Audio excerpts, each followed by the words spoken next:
My name is Ria and I'm a member of the bird team here at the Conservancy Trust, and today I'm down in our Bird of Prey hospital. Now normally day to day I am a section head, so I look after the bottom section, which is just next to the hospital section, and the park's split up into lots of different sections that we all work on. But what that involves is making sure that all of the birds are okay, checking their general health, in the morning feeding all of the birds on the section, and making sure all of the jobs get done throughout the rest of the day, making sure the aviaries are kept clean as much as we can. So that's kind of what's involved in looking after a section. Now, one day a week I cover and look after the Bird of Prey hospital, as well as Kat, my colleague, who also does the same. And we cover for Cedric, who, when he's on his days off, who is the manager of the Bird of Prey hospital. So he works really hard to keep the hospital running. Now, things have changed over the last few weeks, and things have changed of what days we're working. It's all very strange, but it basically means that I'm working at the moment full time in the hospital, which I'm really learning a lot. There's definitely a lot to learn, but it's really good. We've been really busy over the last couple of weeks, so I just wanted to talk a little bit about a couple of birds that we've got in. I'm actually going to bring them out, so we've got 2 Tawny Owl chicks which I'm going to bring out. I'm going to feed them so you can see them having their breakfast, and I'm going to be showing you how we feed them, and then also where they go on after being in a little bay and then moving and progressing out to the big aviary. So first of all, just need to get ready. So you may have seen Cedric do this in a previous video, but we have to cover ourselves with a towel to make sure that they can't see us when they're feeding. We don't want to imprint them. We don't want them to think that we're the parents, because eventually we want them to be released back to the wild. So very important, we don't have any human contact, but we also have an owl puppet which we use to feed the owls, and also some tweezers. So I'm just going to go and get them ready, and I'll bring them out and show them to you. Okay, so I'm back here with our 2 baby Tawny Owls.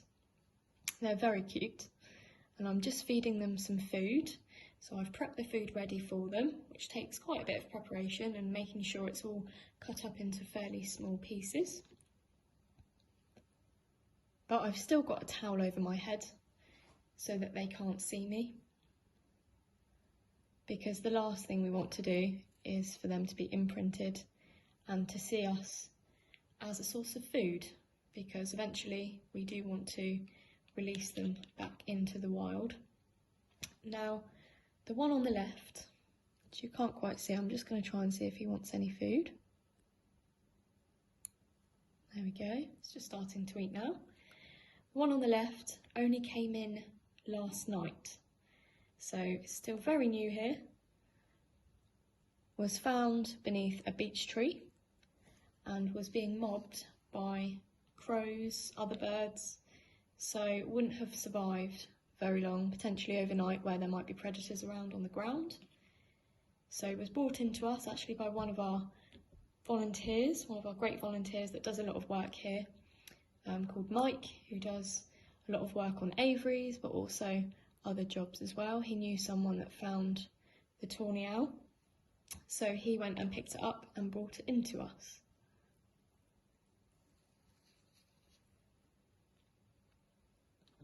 And they're about 2 to 3 weeks of age. So as I say, the one on the left, just here, came last night. The other one on the right we've had a few days now, but we thought we'd put them together because they do feel much more safer, much more secure with them being together. Now, before we had the other one come in, when the other one was on its own, we actually put a little cuddly toy owl in with it, because we feel like they might need a friend. So as you can see, they kind of snuggle up to each other, so they do feel much more safer instead of just them being on their own. So they're having a mixture of chicken but also some mice today, and they're being fed 4 times a day at the moment. They eat quite a lot of food, they grow very quickly. You know, in a couple of weeks' time they might be double this size, maybe even bigger. So they grow very quickly, using a lot of energy. So we feed them 4 times a day. Now at this time of the year we do have lots of baby tawny owls. We're kind of expecting we're going to get a few more in. Last year we had 23 tawny owls that were brought into us. Now these two here, you know, a couple of weeks on from the age they are, they would have been branching, which basically means that before they can fly, they leave the nest and they like to explore the area. So they might be up in the trees, sometimes they do end up on the ground, which is when some people pick them up and bring them into us. If you see they're a little bit bigger than this, then more than likely they are being fed by the parents. So actually the best thing to do in a lot of cases is just to leave them where they are. If you think they're in danger, you can pick them up, put them in a tree nearby. They are quite good at climbing up themselves, but always good if you can help them up, because they can be a bit clumsy and end up on the floor. So that's generally the best thing to do, because the parents are around to feed them, but they won't come down when you're there. And you know, they're constantly calling to each other.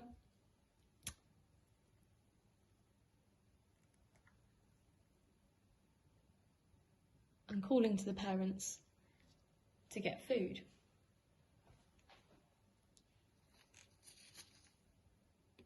So we're kind of preparing for the busy time. Last year, the month where we got the most tawny owl chicks was in May. So we're kind of coming up to that time now where they're all starting to leave the nest, and you know, and people are out walking and see them and bring them into us. Now, obviously, as I say, we don't want to imprint them. The whole idea is that they don't see us or associate us with food, because then we couldn't release them back to the wild. So what we do is, when they're a bit bigger, they will go into a big bay, which we've actually got one at the moment in a big bay, and it's already got up to the top perch already. And then eventually they will go outside into a big pre-release aviary where they'll spend the time with maybe over 5 other tawny owl chicks. They know they're an owl then, and we put food through the hatch so that they can't see us. And we can leave them to it, and then when they're the right age, we can release them back to the wild.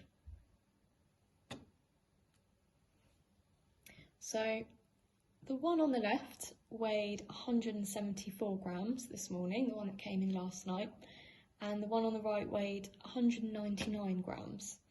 But bearing in mind, when it first came in, they were much less than that, so they've grown very, very quickly. So they do grow very quick. So my job here throughout the day is to weigh them every single day, which I weighed them earlier on today, and then to feed them throughout the day, monitor that they're putting on enough weight, checking that they're all okay, which the one on the right seems to be doing a little bit better now that it's got a friend actually, so I think they definitely do like to have company.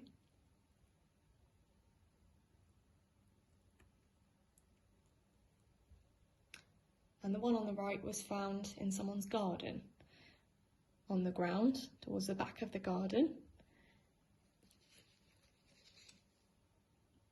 But we've also had some really windy weather today and yesterday, so potentially they've just fallen out of the nest, or they might have, you know, there could have been, the parents could have left the nest and they've fallen out. See, we're not 100% too sure.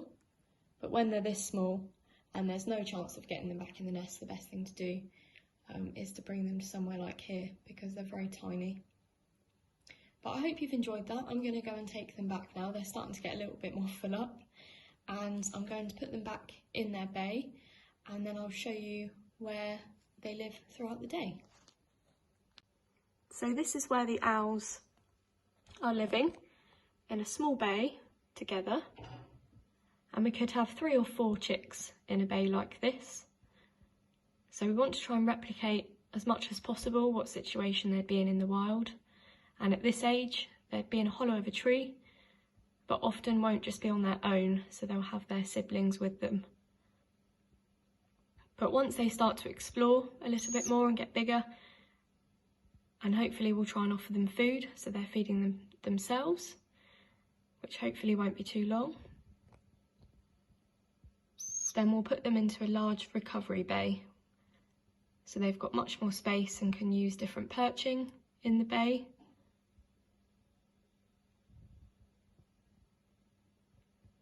So maybe a week or so from this age, we might start to be putting them into a bigger recovery bay for them. But I'm going to head outside and show you where they would then go on from there, out into a pre-release aviary.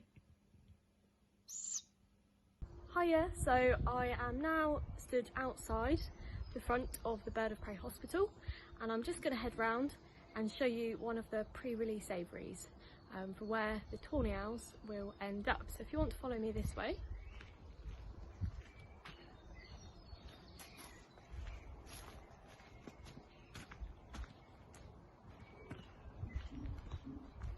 So we're just heading round to the side here.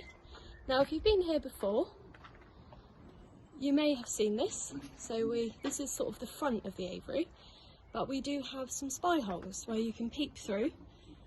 So if I show you this side, you can actually look through the owl's eyes down here at the bottom here, and you can see into the aviary. We've also got another one just here.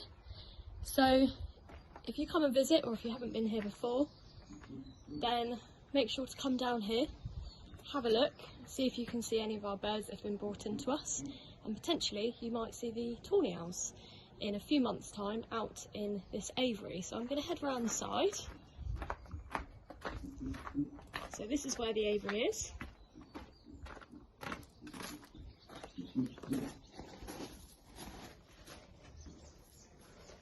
So I'm just going to shut the door and come to the back so you can see the full length of the aviary.